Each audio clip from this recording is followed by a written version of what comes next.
নবীর শানে যারা বেয়াদবি করে ওরা শুধু ইসলামের দুশমন না, ওরা শুধু কোরআনের দুশমন না, ওরা শুধু আল্লাহর দুশমন না, ওরা শুধু মুসলিম উম্মার দুশমন না, ওরা মানবতার এবং কুল কায়নাতের দুশমন ছাড়া কিছু না। এজন্য ইসলামের মধ্যে সবচাইতে কঠোর শাস্তি যে কয়েকটা অপরাধের জন্য নির্ধারণ করা হয়েছে তার মধ্যে অন্যতম হলো আল্লাহর নবীর শানে বেয়াদবি করা, আল্লাহর নবীর শানে গুস্তাখি করা। যেই করবে যত বড় ফিগার হোক অথবা যত ছোট ফিগার হোক, অনেক বড় নেতা হোক অথবা সাধারণ একটা গোলামাবাদী হোক, একটাই সাজা, দ্বিতীয় সাজা নাই, একটাই সাজা। গুস্তাখ রাসূল কি এক হি সাজা, সরতান সে জুদা, সরতান সে জুদা।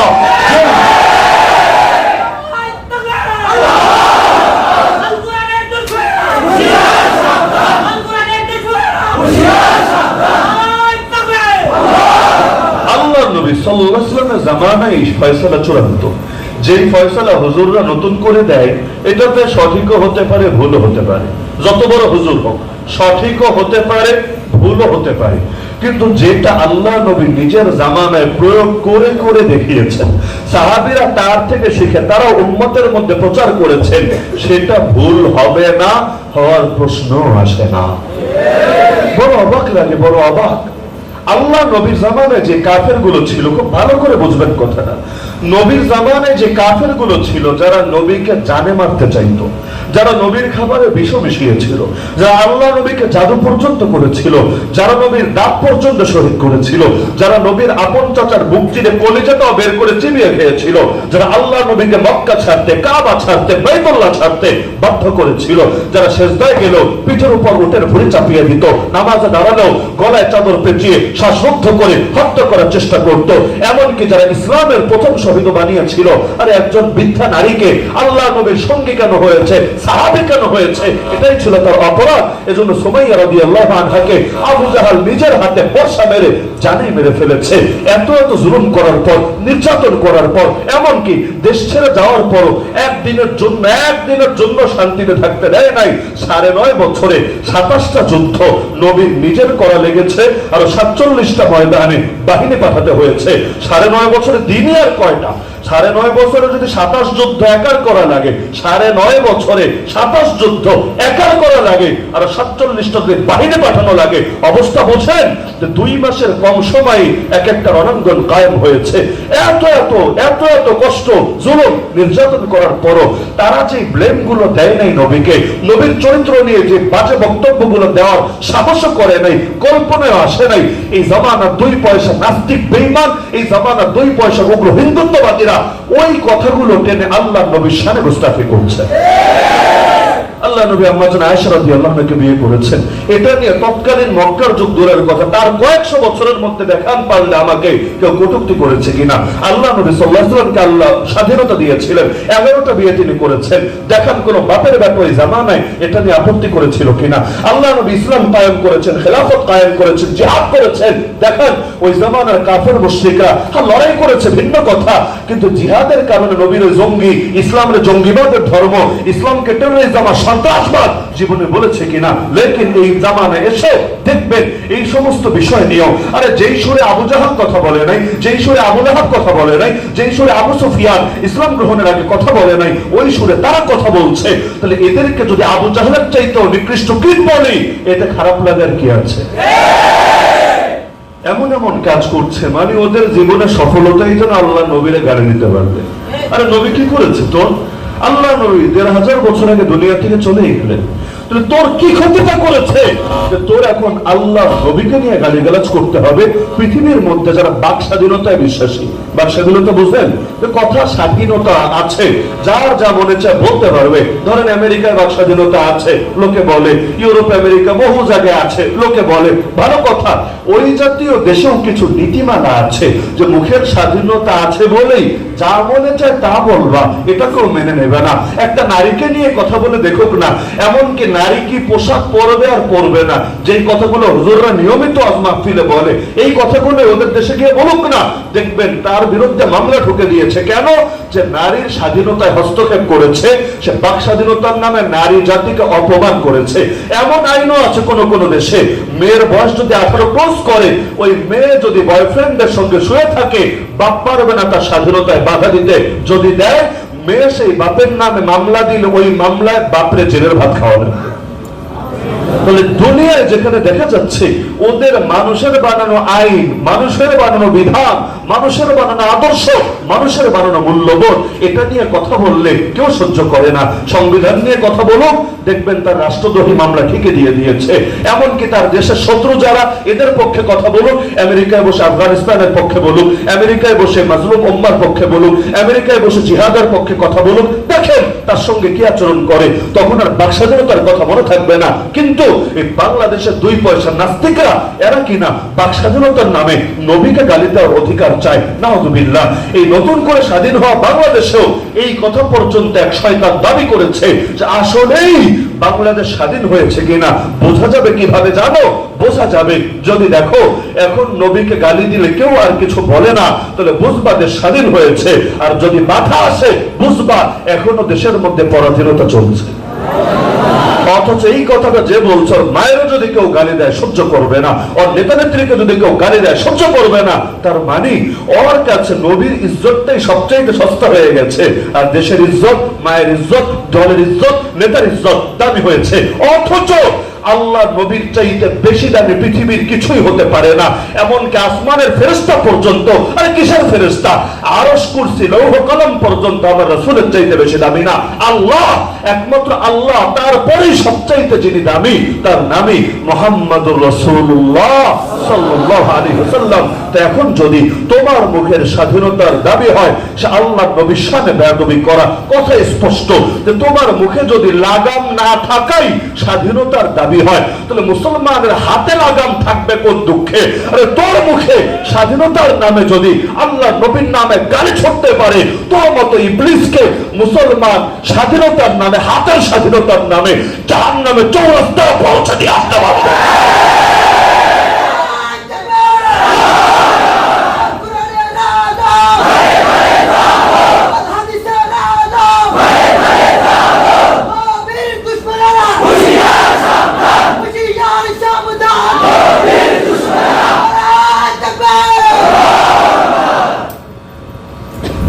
ভালো করে জানে যে আল্লাহ নবী সাল্লাল্লাহু আলাইহি ওয়াসাল্লাম হলেন মুমিনদের আবেগ, মুমিনদের ঈমান, মুমিনদের ভালোবাসা, মুমিনদের শক্তির মূল উৎস। উৎস যদি নষ্ট করে দেওয়া যায়, বাকি সব এমনি নষ্ট হবে। গাছের শিকড় যদি কাটা হয়, শিকড় যদি কাটা হয়, উপরে যতই পানি ঢালা হোক ওই গাছ মরবেই মরবে। আরে ট্যাপ যদি, ট্যাপের পানি যদি বন্ধ করে দেওয়া হয়, তাহলে নিচে যতগুলো বালতি এনে সিরিয়ালে লাগিয়ে রাখো, কি হবে?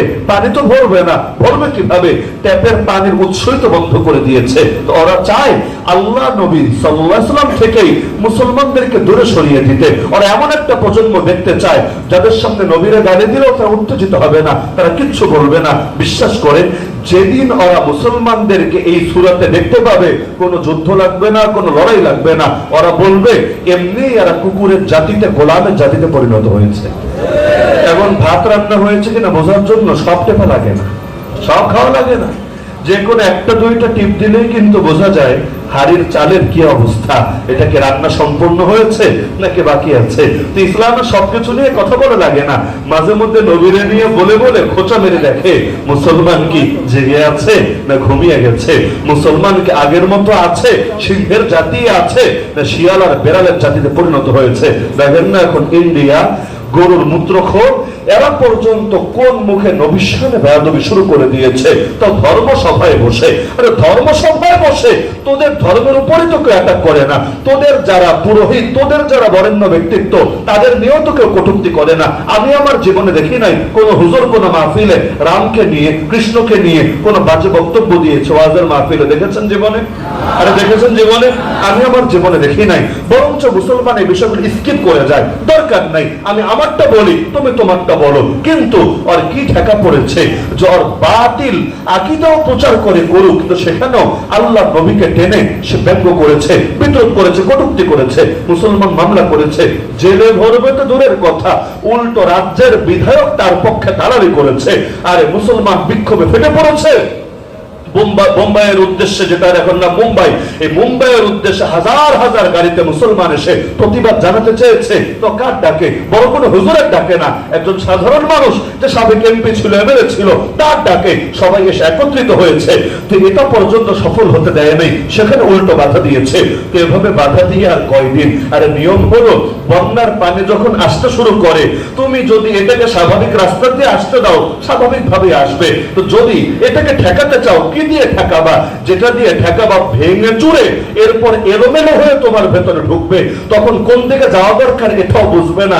এমন এমন জায়গায় কেউ পতিত হবে যাতে তোমার হাজার টাকার জায়গায় কোটি কোটি কোটি টাকার লস হবে। তো মুসলমানদের কয় দিক দিয়ে থামাবা?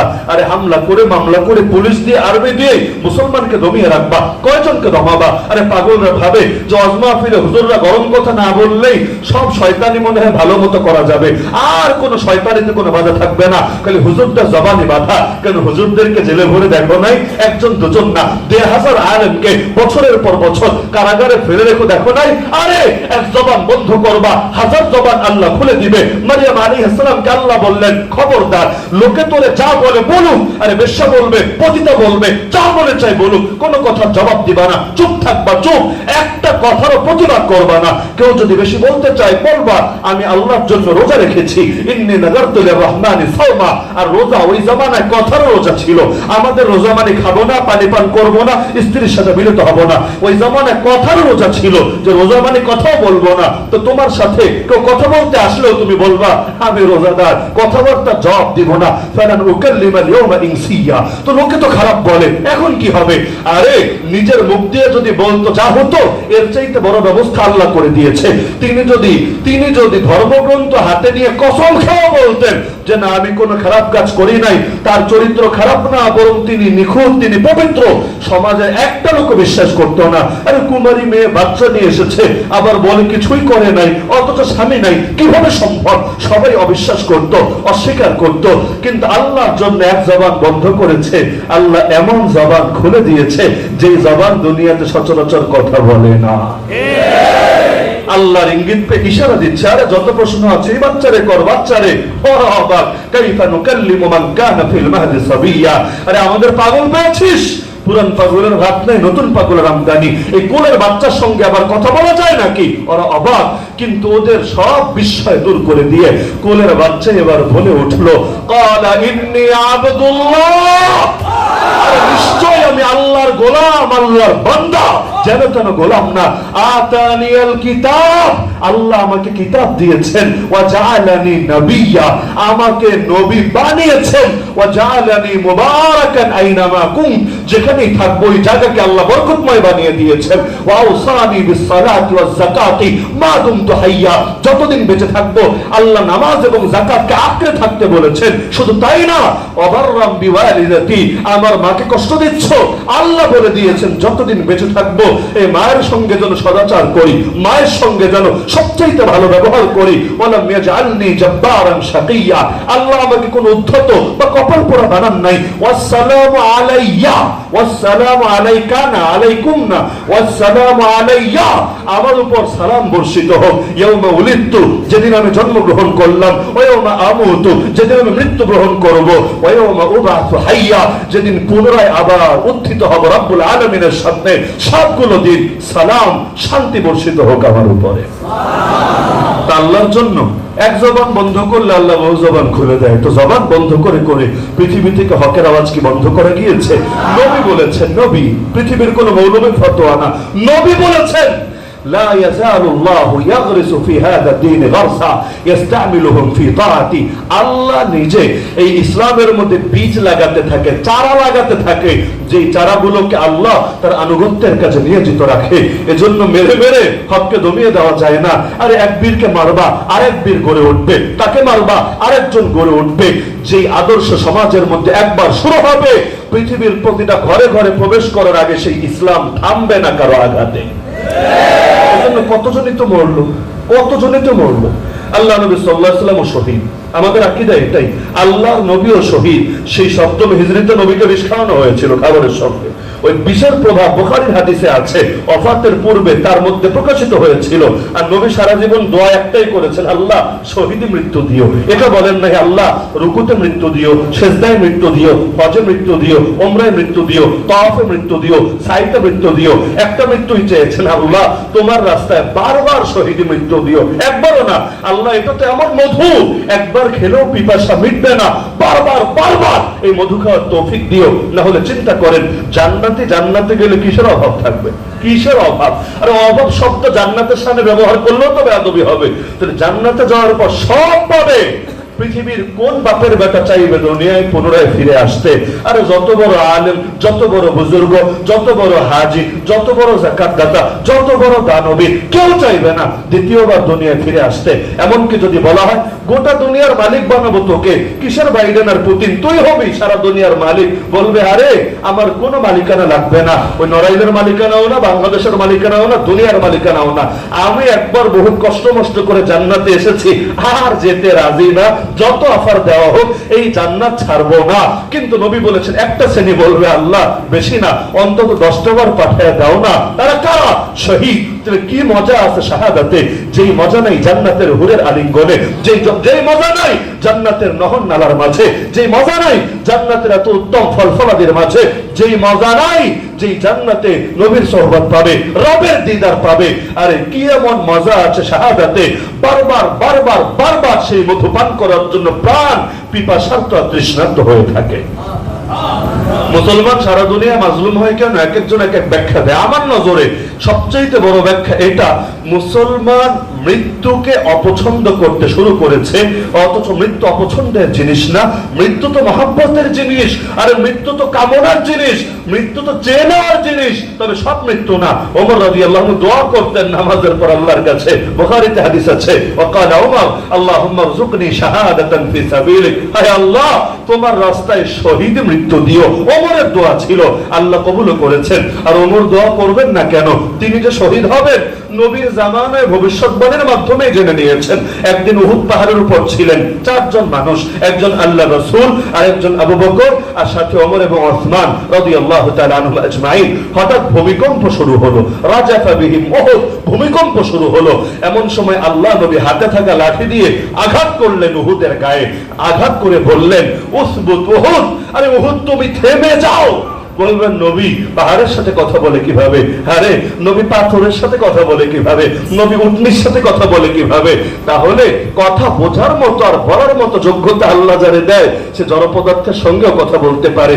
নবী বলেছেন উহুদের ব্যাপারে, উহুদ আমাকে ভালোবাসে, আমি উহুদকে ভালোবাসি। ভাবতে পারেন একটা পাহাড়, পাহাড় ভিন্ন কিছু না, একটা পাহাড়।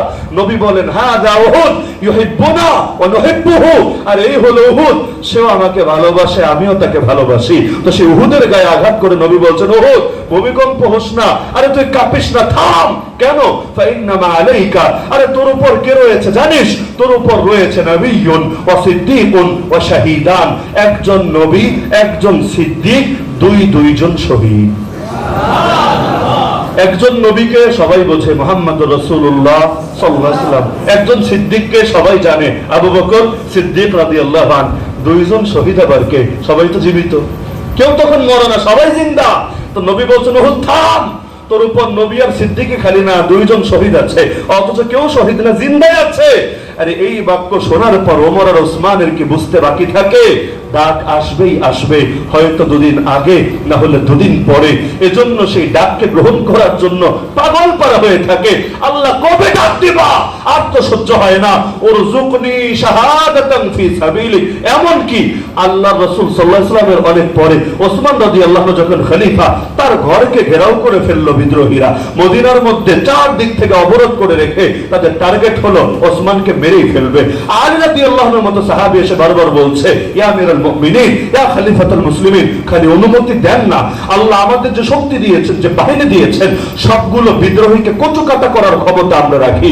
ওসমান অনুমতি দেন নাই। কেন দেন নাই? কয়েকটা কারণ। এর মধ্যে একটা হলো, আরে নবীর শহর মদিনা, মদিনা মুনাওয়ারায় রক্তারক্তি হবে, খুনোখুনি হবে, আরে মুসলমানদের পরস্পর এরকম দ্বন্দ্ব বিবাদ হবে আমার কারণে, এক ব্যক্তির কারণে, এটা কিছুতেই হতে পারে না। পবিত্র জায়গা পবিত্রই থাকবে, মূল্যবান জায়গা মূল্যবানই থাকবে।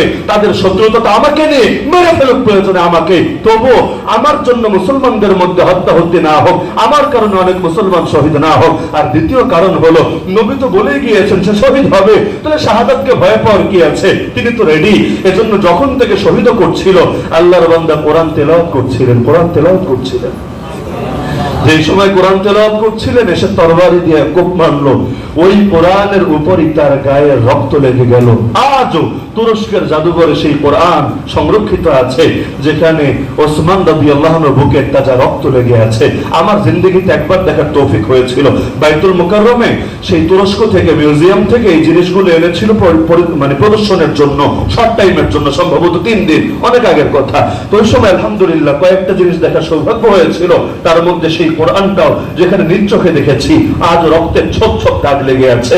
ওমর রাদিয়াল্লাহু আনহু যখন শহীদি দোয়া করতেন, আল্লাহ শহীদের মৃত্যু দিও, তবে মৃত্যুটা বাইরে না, ওয়াজআল মাউতি ফি বিলাদি হাবিবিক, তোমার নবীর শহরেই মরণ দিও, শহীদি মৃত্যুও দিও, আর তোমার নবীর শহরেই মরণ দিও। কারণ মদিনার মৃত্যু মুসলমানের বড় আকাঙ্ক্ষিত মৃত্যু। দিল্লির মৃত্যু আকাঙ্ক্ষিত হতে পারে না, মার্কিনে মুল্লুকের মৃত্যু আকাঙ্ক্ষিত হতে পারে না, তবে মদিনার মৃত্যু তো এতটা আকাঙ্ক্ষিত। ইমাম মালিকের মতো ব্যক্তিত্ব, 4 মাযহাবের 1 মাযহাবের ইমাম, মদিনা ছেড়ে বাইরে কোথাও যেতই না, সফরেও না, সির্ফ এই ভয়ে না জানি কখন মরণ চলে আসে। আরে মরণ আসলে এই মাটিতে আসবে, এই মাটির বাইরে যাব না। এমনকি জুতা পরে পর্যন্ত মদিনার মাটিতে হাঁটতো না। আর এই মাটিতে আমার নবী হেঁটেছে, আরে কোথায় না কোথাও আমার নবীর কদম লেগে আছে, এখন আমি জুতা দিয়ে সেই জায়গা মারাবো, এত বড় বুকের পাঠা আমার হতে পারে না। তো ওমর দোয়া করতেন, আল্লাহ শহীদ মৃত্যু দিও, তবে বাইরে না, তোমার নবীর শহরে মরণ দিও। লোকে অবাক হতো, আরে কি দোয়া করে এটা? দুইটার একটা চাঁদ। কারণ মদিনা তখন ইসলামের ভূমি, ইসলামের রাজধানী, এখানে যুদ্ধ হবে না, যুদ্ধ হবে বাইরে, যুদ্ধ হবে রোমে, যুদ্ধ হবে পারস্যে, যুদ্ধ হবে ইরাকে, যুদ্ধ হবে ফিলিস্তিনে, এটা তো রাজধানী, এখানে আবার যুদ্ধ হবে কেন? তাহলে তো ইসলাম আবারও কাফেরের হাতে মারি খাওয়া লাগবে। তাহলে একদিকে বলছে শহীদ মৃত্যুও চাই, আর একদিকে বলছে নবীর শহরে মরণও চাই, দুইটা কিভাবে সম্ভব? মাথায় ধরতো না। তিনি বলতেন, আল্লাহ চাইলে দুইটা হবে।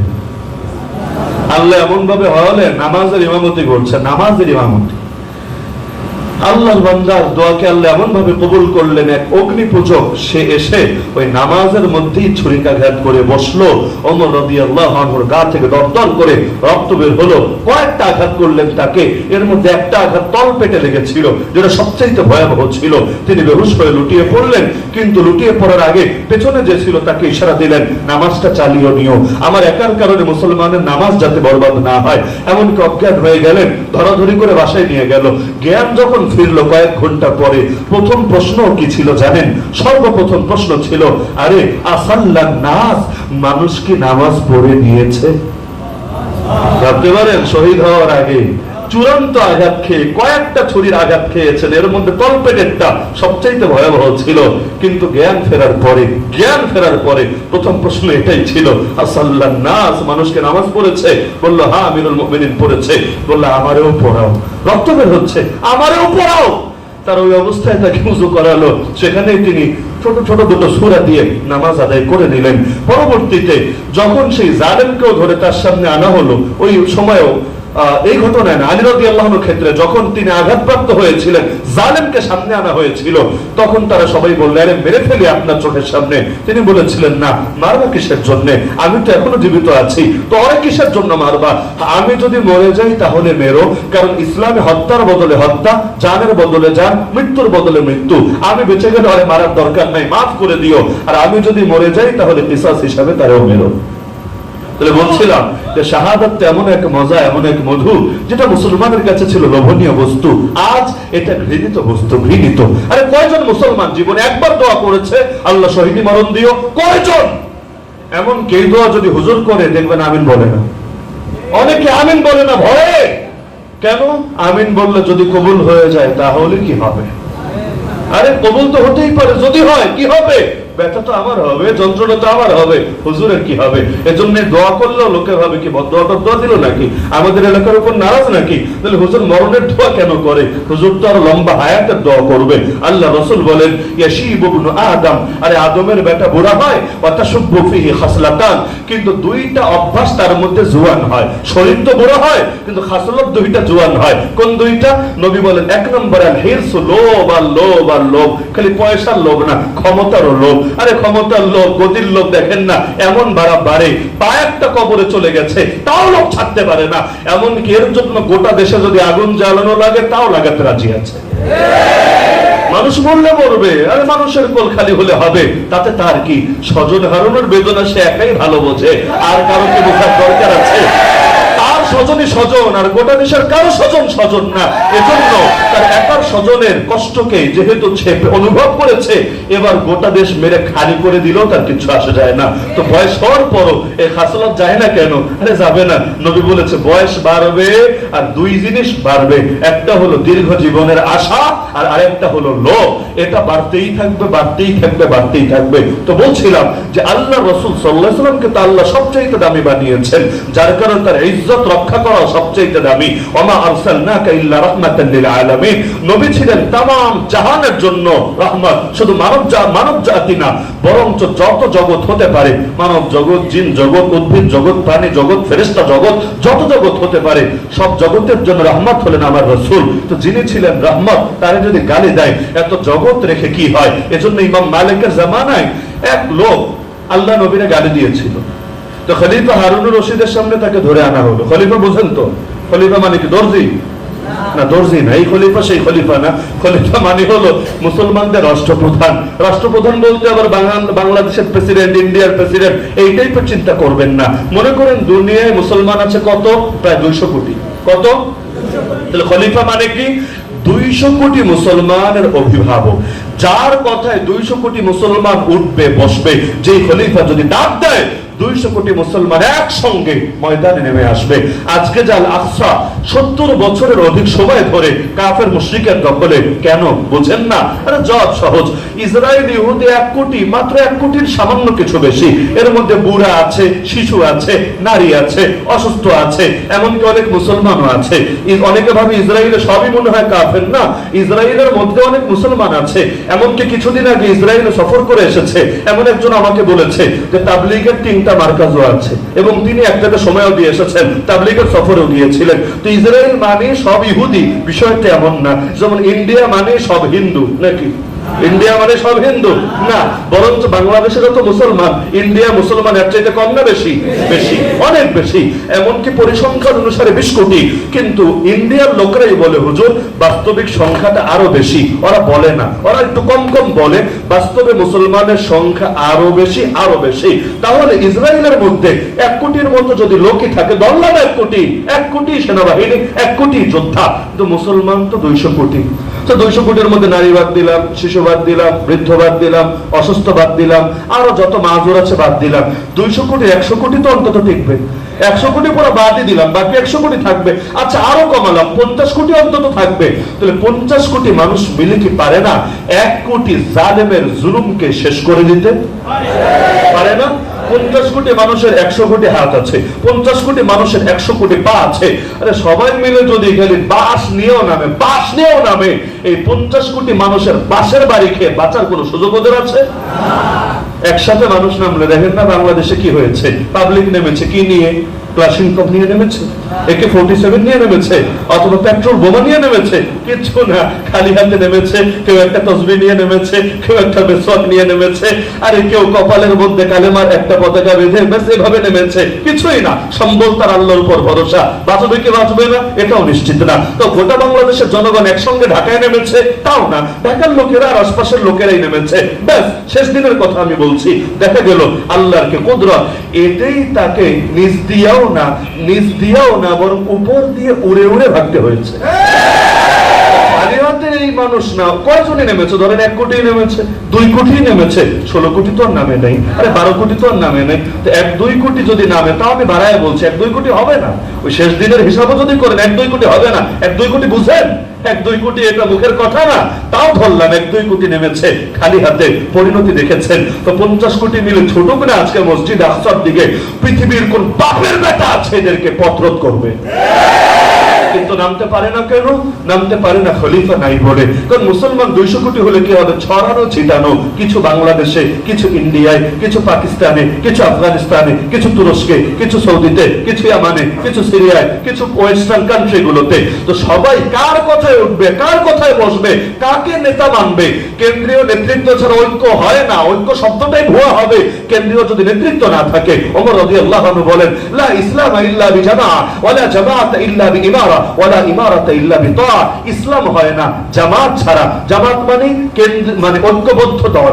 তো ইসলাম হয় না ঐক্যবদ্ধ দল ছাড়া, আর ঐক্যবদ্ধ দল হয় না নেতৃত্ব ছাড়া, আর নেতৃত্বের দাম থাকে না আনুগত্য করা ছাড়া। তো আল্লাহ রাসূলের থেকে কিছু জেনেছেন বলেই তো ওমর রাদিয়াল্লাহু আনহু এই টাইপের কথা বলেছেন। তো আমি মনে করি আজকে যদি মুসলমানদের খলিফা থাকতো, আরে 70 বছর লাগতো না, 70 দিনের মধ্যে আল আকসা স্বাধীন হয়ে যেত। আজকে খলিফা নাই বলেই আল আকসা ওদের দখলে, আজকে খলিফা নাই বলেই বাবরি মসজিদ ভেঙে রাম মন্দির বানানো সম্ভব হতে পারে, আজকে খলিফা নাই বলেই কাশ্মীরে আগুন জ্বলে, আরাকানে মুসলমান মারে। আরে আধুনিক এই তথাকথিত সভ্য দুনিয়ার মধ্যেও এমন কোন দিন নাই যেদিন কোনো না কোনো মুসলমানকে শহীদ করে না, এমন কোন দিন কমে যায় আর যেই দিন কোনো না কোনো মুসলিম নারী ওদের হাতে ধর্ষিত হয় না। আরে জিনজিয়াং প্রদেশকে চীনের মধ্যে আস্ত দেশটাকেই তো জেলখানা বানিয়ে রেখেছে মুসলমানের জন্য। এক এক জাতির উপরে এমন জেনোসাইড করা হয়, মাঝে মধ্যে মনে হয় যে পোষা কুত্তা সুরের চাইতে মনে হয় দাম কমে গেছে ওদের চোখে মুসলমানদের। তো সারা দুনিয়ার এই যে এক বিভীষিকা, এমনকি আলেম ওলামার পর্যন্ত নিরাপত্তা দেওয়ার কেউ নাই। মনে চাইলেই তাকে ধরা যায়, মনে চাইলেই মারা যায়, মনে চাইলেই কোমরে গরুর রশি বেঁধে টেনে হিচড়ে উঠানো যায়। আর সুস্থ সবল মানুষগুলোকে টর্চার করে করে হুইল চেয়ারের মধ্যে ফেলে দেওয়া যায়। কেউ তো আর জান নিয়ে ফিরতে পারে না, লাশ হয়ে জেলখানা থেকে ফিরতে হয়। এমনকি ফেরার পরও স্বাধীনভাবে জানাজাটাও পড়তে দেয় না। স্বাধীনভাবে জানাজা পড়লে এত কোটি মানুষের সমবেত হবে যেটা বাংলাদেশের জন্য ইতিহাস হয়ে থাকবে আর ওর বাপের জন্য কলঙ্ক হয়ে থাকবে। এজন্য নিজের বাপের ইজ্জত ঠিক রাখতে আলেমের জানাজা পর্যন্ত স্বাধীনভাবে পড়তে দেয় না। আর সব কষ্টের বড় কষ্ট, আল্লাহ নবীর শানে গালি হয় আর মুসলমান 200 কোটি মিলেও সেই গালিকে ঠেকাতে পারে না। আর নবীর জামানায় মুসলমান যখন লাখও ছিল না, কয়েক হাজার, তখনও কেউ পারে নাই নবীকে গালি দিয়ে শান্তিতে থাকবে। আর এখন 200 কোটি মুসলমান হওয়ার পরও পৃথিবীর মুখে গালি শোনা লাগে। এর চাইতে বড় আফসোসের বিষয় মুসলমানের জন্য কি হতে পারে? তো সেই খলিফা হারুন রশিদের জমানায় এক লোক গালি দিল নবীকে, তাকে ধরে আনা হলো বাদশার সামনে।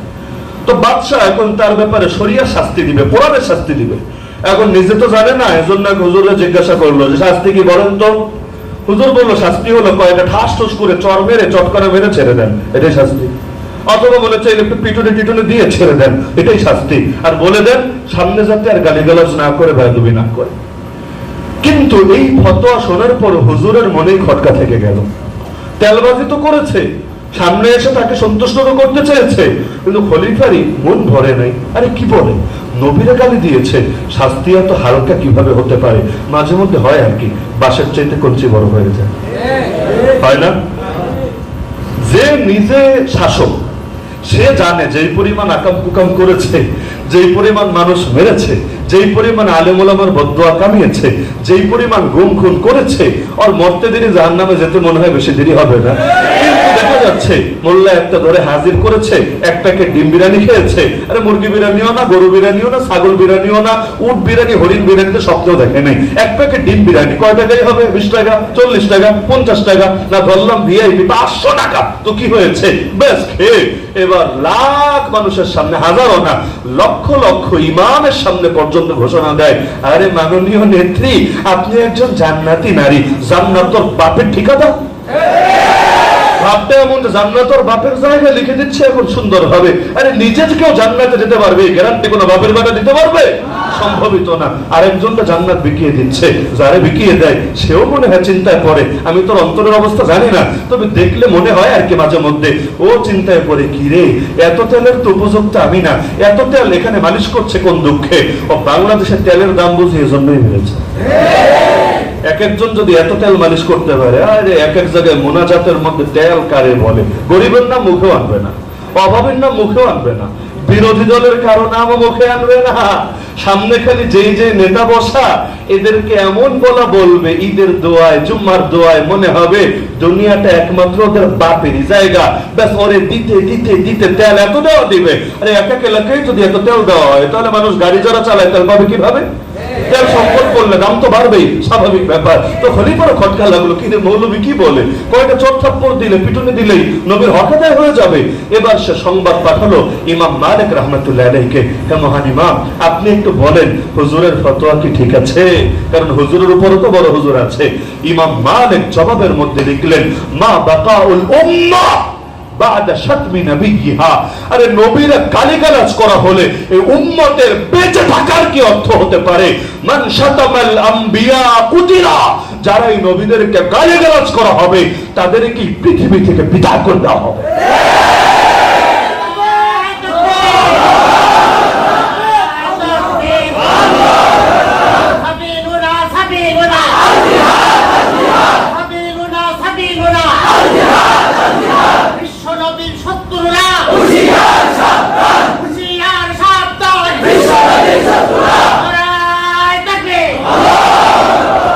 এমনকি একটা জিনিস আমার ভালো লেগেছে, ইতিপূর্বে বাংলাদেশে বিশেষ করে মিডিয়া ব্যাপক হওয়ার পরে কোন প্রবীণ মুরব্বী আলেম এত স্পষ্ট ভাবে ফতোয়া দিয়েছেন বলে আমার জানা নাই, যেটা আলহামদুলিল্লাহ আলহামদুলিল্লাহ মাত্র 2-3 দিন আগে ঢাকার বুকে রাজধানীর বুকে দাঁড়িয়ে মুফতি মনসুরুল হক আল্লাহ তাআলা হযরতকে নেক হায়াত দান করুন স্পষ্ট ফতোয়া দিয়ে দিয়েছেন যে কেউ যদি নবীরে গালি দেয় সবাই তো জানে তাকে মৃত্যুদণ্ড দিতে হবে, তার শাস্তি নিশ্চিত করতে হবে, কিন্তু করবেটাকে এখন সবাই তো চেয়ে থাকে রাজা বাদশার দিকে, শাসকের দিকে, সরকারের দিকে। অথচ শাসক আর সরকার এটা করে নাকি করে না জানা আছে, যদি তারা করতো জনগণের চিন্তাই ছিল না, তো তারা যখন করে না এখন কি নবীর শানে গালিগালাজ সয়ে যেতে হবে? স্পষ্ট তিনি ফতোয়া দিয়েছেন, প্রশ্নই আসে না। বরঞ্চ নামাজের ইমামতির দায়িত্ব, এমনকি জুমার নামাজ ঈদের নামাজে বৈধতার একটা শর্ত কিন্তু এটা মুসলমানদের নেতা উপস্থিত থাকতে হবে বা তার প্রতিনিধি উপস্থিত থাকতে হবে। যে কোনো হানাফি মাযহাবের ফতোয়ার কিতাব খোলেন দেখবেন জুমা বৈধ হওয়ার জন্য, ঈদ বৈধ হওয়ার জন্য শর্তই এটা, হয়তো আমিরুল মুমিনিন থাকবে না হলে তার কোনো প্রতিনিধি থাকবে। এখন তো থাকে না, থাকবে কিভাবে? আমিরুল মুমিনের খুঁজেই তো পাচ্ছে না, তো এখন তার প্রতিনিধি আসবে কোত্থেকে? তিনি আসবেন কিভাবে? তাই বলে আমরা জুম্মা বাদ দিয়ে দেই নাই, তাই বলে আমরা ঈদ বাদ দিয়ে দেই নাই, তাই বলে ইসলামের কোনো বিধান বাদ দেই নাই। এমনকি মাদ্রাসা শিক্ষকদের বেতন কে দিবে? মসজিদের ইমাম খতিবদের বেতন কে দিবে? আরে এগুলো আপনাদের দায়িত্ব না, এগুলো খলিফার দায়িত্ব, বাইতুল মাল থেকে দেওয়া হবে। তো বাইতুল মাল নাই, খলিফা নাই, তাই বলে কি বেতন ভাতা বন্ধ আছে? তাই বলে কি মসজিদ মাদ্রাসা বন্ধ করে দেওয়া হয়েছে? না, খলিফা নাই তাতে কি হয়েছে? আল্লাহর বান্দারা তো আছে, আল্লাহর বান্দারা যতদিন থাকবে আর নিজের জীবন দিয়ে হলো ইসলামের প্রতিটা গুরুত্বপূর্ণ সেক্টর জিন্দা রাখবে। তিনি স্পষ্ট ফতোয়া দিয়েছেন যে রাজা বাদশা করে না তাই বলে নবীর ইজ্জত এভাবেই ছেড়ে দিতে হবে না, বরং ক্ষেত্রে আইন প্রয়োজনে নিজের হাতে তুলে নিতে হবে। বিনিময়ে কি করবে? শাস্তি দিবে, ফাঁসি দিবে। আলহামদুলিল্লাহ সুম্মা আলহামদুলিল্লাহ, নবীর ইজ্জত রক্ষা করার জন্য ফাঁসির দড়ি যদি গলায় পড়া লাগে এর চাইতে বড় সৌভাগ্য কি হতে পারে? হুজুর এই বাক্যও বলেছেন জান্নাতে যেতে একটু দেরি হতো, আরে ওরা তারে মেরে গলায় ফাঁসির দড়ি লাগিয়ে জান্নাতে তাড়াতাড়ি পাঠিয়ে দিচ্ছে। আমার নজরে পড়ে না ইতিপূর্বে বাংলাদেশে কোন প্রবীণ ব্যক্তিত্ব এত স্পষ্ট ভাষায় এই ব্যাপারে কথা বলেছেন, কারণ নবীর জামানের পক্ষে স্পষ্ট ঘটনা আছে। আর এগুলো ফতোয়া খোঁজা লাগবে না। আস-সারিমুল মাসলুল আলা শাতিমির রাসূল, আস-সাইফুল মাসলুল আলা মান সাব্বার রাসূল, ইমাম তাকিউদ্দিন ইবনে তাইমিয়া অথবা ইমাম তাকিউদ্দিন সুবকি এই কিতাবগুলো পড়ে দেখেন, স্পষ্ট ভাবে ঘটনা লেখা আছে। নবীর জামানে এক দাসী সে আল্লাহর নবীকে গালি দিত। ওই দাসীর মনিব ছিল এক অন্ধ সাহাবী, চোখে দেখতো না, অন্ধ সাহাবী। যেহেতু চোখে দেখতো না তাহলে সে স্বাভাবিকভাবে আরেকজনের উপর নির্ভর করে চলা লাগতো। এই দাসী ছিল অন্ধের লাঠি আর কি, তার সব কাজ করে দিত এবং তিনিও দাসীকে মন প্রাণ দিয়ে ভালোবাসতেন। তো যখন তার কানে আসলো যে আল্লাহ তো তার কাব্য প্রতিভা দিয়েছিলেন কিন্তু ভালো কাজে না লাগিয়ে যোগ্যতা খারাপ কাজে লাগালো, ওই তসলিমা নাসরিনদের মতো আর কি, যোগ্যতা আল্লাহ দেন কিন্তু এই লাইনে না লাগিয়ে ওই লাইনে লাগায়। তো দেখা যাচ্ছে আল্লাহ যোগ্যতা দিয়েছে, কিন্তু ভালো কাজে না লাগিয়ে মন্দ কাজে লাগালো, নবীরা গালিগালাজ করলো। একদিন সতর্ক করে দিল, খবরদার দ্বিতীয়বার যদি কখনো নবীর সামনে গালিগালাজ করিস, ওই দিন হবে তোর শেষ দিন। দাসী ভেবেছে, আরে যত গর্জে তত বর্ষে না, হুমকি একটা দিয়েছে, আরে কি করবে অন্ধ বেটা, আর আমার সঙ্গে পারবে? অন্ধ কেমনে মারবে আমারে, চোখেই তো দেখে না। আর ভেবেছে, আরে যতই হোক আমার মনির তো, আমি যুবতী দাসী, খুশি করে ফেলবে একভাবে না একভাবে, বিছানায় নিয়ে তারা রাজি খুশি বানিয়ে দিবে, আর মনে কোনো কষ্ট টষ্ট থাকবে না। কিন্তু বোঝে নাই যে মুসলমান সব ব্যাপারে আপোষ করলেও এই ব্যাপারে আপোষ করতে পারে না।